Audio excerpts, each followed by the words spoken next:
सुप्रभात प्यारे बच्चों, आज हम कक्षा 7वीं की संस्कृति में पाठ्य पुस्तक सप्तमः पाठ पीयूष बिंदवा पढ़ेंगे, जो कि श्लोक हैं। पीयूष बिंदवा का अर्थ होता है अमृत की बूंदें या फिर अमृत वाणी। देखिए, इसमें पहला श्लोक है आपका, उद्यमेन हि सिद्ध्यन्ति कार्याणि न मनोरथे न हि सुप्तस्य सिंहस्य प्रविशन्ति मुखे मृगः। तो कहा गया है इसमें कि मेहनत से ही कार्य जो है वो सिद्ध होते हैं, सिर्फ इच्छा करने से नहीं। यानी कि अगर आप कोई इच्छा रखते हैं लेकिन उसके अनुसार आप मेहनत नहीं करते हैं तो आपका कार्य जो है वो सिद्ध नहीं होगा। मान लो आपकी इच्छा है कि आपको इंजीनियर बनना है, लेकिन आप इंजीनियर के अनुसार अपनी पढ़ाई को नहीं करते हैं तो आप इंजीनियर नहीं बन पाएंगे। उसके लिए आपको मेहनत करनी पड़ेगी, उसी के अनुसार आपको पढ़ाई करनी पड़ेगी, दिन रात एक करना पड़ेगा, तब आपकी अच्छी परसेंटेज आएगी और तब आप उसमें आपको दाखिला मिलेगा। तो इसलिए कहा गया है कि मेहनत करने से ही कार्य सिद्ध होते हैं, सिर्फ इच्छा करने से नहीं। नाई सुप्तस्य सिंहस्य प्रविशन्ति मुखे मृगा, सोए हुए शेर के मुख में मृग जो हैं वो अपने आप प्रवेश नहीं करते हैं। मान लो शेर सोया हुआ है तो क्या कोई हिरन बेवकूफ़ है जो उसके मुंह में अपने आप चला जाएगा कि ले शेर मेरा शिकार कर ले? उसके लिए शेर को मेहनत करनी पड़ेगी, दौड़ लगानी पड़ेगी। हिरन तो बहुत तेज दौड़ता है तो शेर को भी उसी की बराबरी में दौड़कर उसका पीछा करना पड़ेगा और तब वो उसका शिकार कर पाएगा। अब देखिए, दूसरा श्लोक जानते हैं हम, यथा ही एकेन चक्रे न रथस्य गतिर्भवेत् एवं पुरस्कारेण विना दैवम न सिद्ध्यति। इसमें आपको बताया गया है कि एक ही चक्र के होने से रथ जो है वो नहीं चलता, उसकी गति नहीं होती है। अगर मान लो रथ में एक ही पहिया लगाया गया है तो वो रथ नहीं चलेगा, एक पहिए से भला कभी रथ चला है? तो उसी प्रकार कहा गया है कि जो पुरुष का भाग्य होता है वो बिना मेहनत के सफल नहीं होता।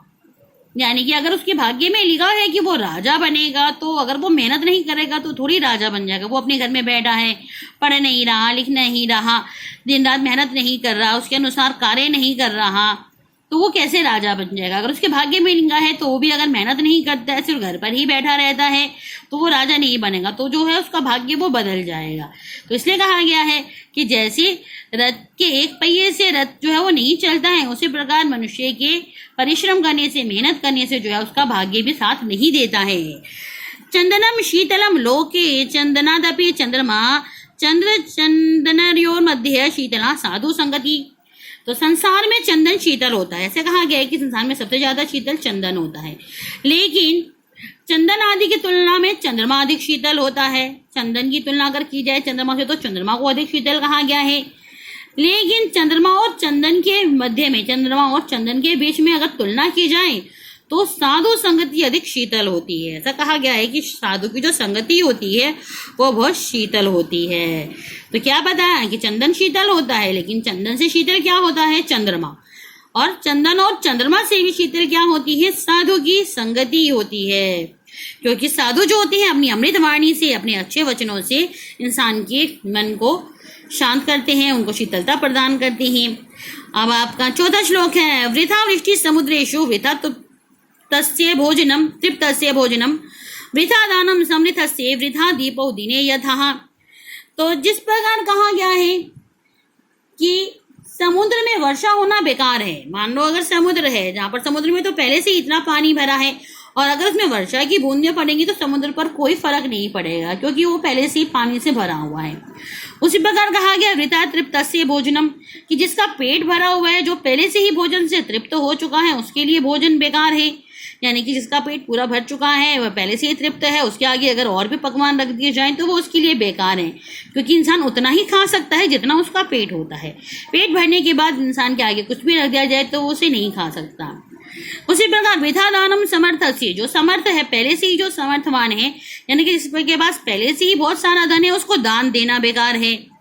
अगर आप उसको कुछ दान दोगे तो उसके लिए वो बेकार है, क्योंकि वो कहेगा मेरे पास तो पहले से ही बहुत है, तुम्हारे ये दान की मुझे जरूरत नहीं है। उसी प्रकार वृथा दीपो दिने यथा, उसी प्रकार दिन में दीपक जलाना बेकार होता है। अगर आप दिन में दिया जलाते हैं तो दिन में तो सूरज की वैसी इतनी रोशनी होती है कि वो दिया की रोशनी हमें दिखाई नहीं देती है, लेकिन अगर उस दिए को हम रात को जलाते हैं तो वो कितनी रोशनी करता है।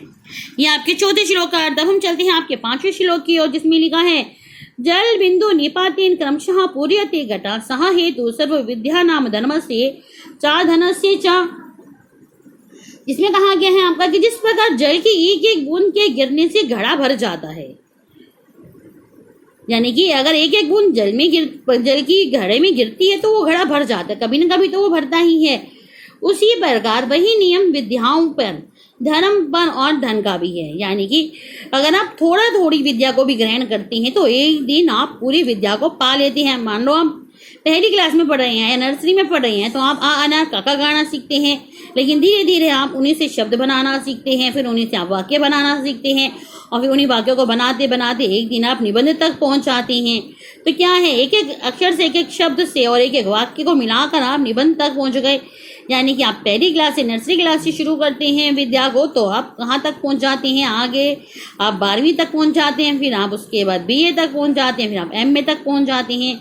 तो क्या हुआ, आपका विद्या का जो भंडार है वो बढ़ता चला गया। उसी प्रकार धर्म होता है, धर्म को भी हम एक ही चीज को हम धर्म सीखते हैं, पूजा पाठ करने सीखते हैं, फिर हम आगे आगे ज्ञान की प्राप्ति करते जाते हैं तो हम धर्मवान बन जाते हैं। धन के लिए भी ऐसा ही होता है, एक एक बूंद से घड़ा बढ़ता है। हम एक एक पैसे को इकट्ठा करते हैं तो वही पैसे इकट्ठे करते करते हमारे 100 रुपये होते हैं, और वही हम 100 रुपये इकट्ठे करते तो हमारे 1000 हो जाते हैं।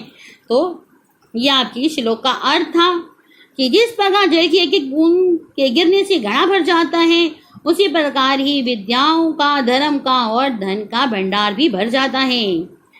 अब आपका छठा वाला श्लोक है, अलसस्य कुतो विद्या, अविद्यस्य कुतो धनम, अधनस्य कुतो मित्रम, अमित्रस्य कुतः सुखम। यानी कि आलसी को विद्या का, जो व्यक्ति सोया रहेगा उसको विद्या प्राप्त नहीं होगी, और जिसे विद्या प्राप्त नहीं होगी उसको धन भी प्राप्त नहीं होगा, क्योंकि पढ़ा लिखा अगर होगा तभी वो अफसर बनेगा, अच्छा कमाएगा। अगर वो पढ़ा लिखा नहीं है, अनपढ़ है, तो वो अनपढ़ वाले ही काम करेगा, तो उसको उतना धन प्राप्त नहीं होगा। और बिना धन के मित्र नहीं होते, जिसके पास धन होगा मित्र भी उसी के ज्यादा बनते हैं, जिसके पास धन नहीं होता उसके मित्र भी ज्यादा नहीं बनते हैं, और जिसके पास मित्र नहीं होते उसको सुख कहाँ से प्राप्त होगा, यानी कि जिसके पास जितने ज्यादा मित्र होंगे उसको उतना ही ज्यादा सुख प्राप्त होगा। तो ये आपका पाठ था, सप्तमा पाठ है, जिसमें आपको श्लोक बताए गए थे। आशा करती हूँ आपको समझ में आया होगा। अगर आपको समझ में आया है तो प्लीज लाइक कीजिएगा, कमेंट कीजिएगा, और जिन बच्चों ने अभी तक सब्सक्राइब नहीं किया है वो सब्सक्राइब कीजिएगा।